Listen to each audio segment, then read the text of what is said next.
Dalili za changamoto ya afya ya akili. Utajigunduaje uko kwenye changamoto ya afya ya akili? Utajigunduaje? Namba moja, kukosa usingizi mara kwa mara. Sasa hapa tuna watu wa aina tatu. Kuna wale ambao wanakwenda kitandani mapema, wanalala vizuri, usingizi unakata, au wanakwenda kitandani hawapati usingizi, wanakuja kupata usingizi karibu na asubuhi, wanalala kidogo. Alafu kuna wale sasa mamwamba ambao wanakosa usingizi kuanzia ameingia mpaka asubuhi halali. Namba mbili, kuyumba kwa hamu ya tendo la ndoa. Sasa hapa inategemea kama unajitrack.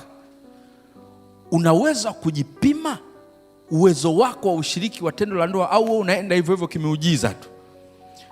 Kwa kama una uwezo wa kutrack ni vizuri, kwa sababu one of the signal ya kwamba mwili wako una stress ni engagement yako kwenye sex, kwa sababu either inapungua kwa haraka sana au inapungua gradual. Kwa ni vizuri sasa, wanawake wanaweza kutrack kwa kuangalia hamu yao, the response to intimacy, na wanaume wana uwezo wa kutrack kwa kuangalia nguvu alionayo wakati huo.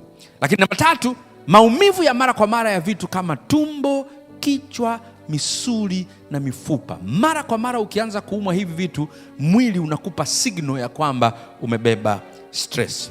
Lakini pia changamoto ya appetite. Changamoto ya appetite. Zamani ulikuwa ukienda restaurant unaagiza, wala uhitaji menu, unaagiza fast mpaka unajua chakula chako. Sasa hivi ukienda restaurant huna unachoagiza, unaomba menu inakuja, huna haja ya chakula, unamuita tena mhudumu, unamuuliza mna nini? Na bado hauko straight, hujielewi. Mara wanakuletea chakula na bado unaona kabisa hamu yako ya kula imepata changamoto. Dalili nyingine zitakazokusaidia ni pale ambapo utakuwa na frustrations na kupoteza concentration mara kwa mara. Lakini pia kupoteza ile tunaita self esteem, kupoteza hali yako ya kujijali na kujipenda. Ulikuwa tumekuzoea, unakuja ofisini, umeweka weaving vizuri, unanukia. Yaani kuna namna tumeshakuzoea, lakini ghafla tunaona unatupia tu weaving yako hapa, tunashindwa kuelewa umebeba kuku au yaani ghafla umebadilika.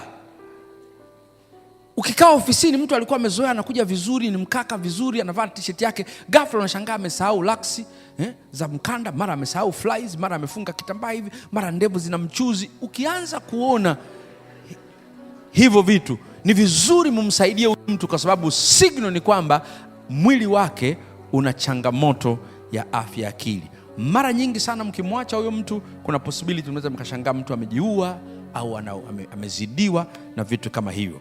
Sasa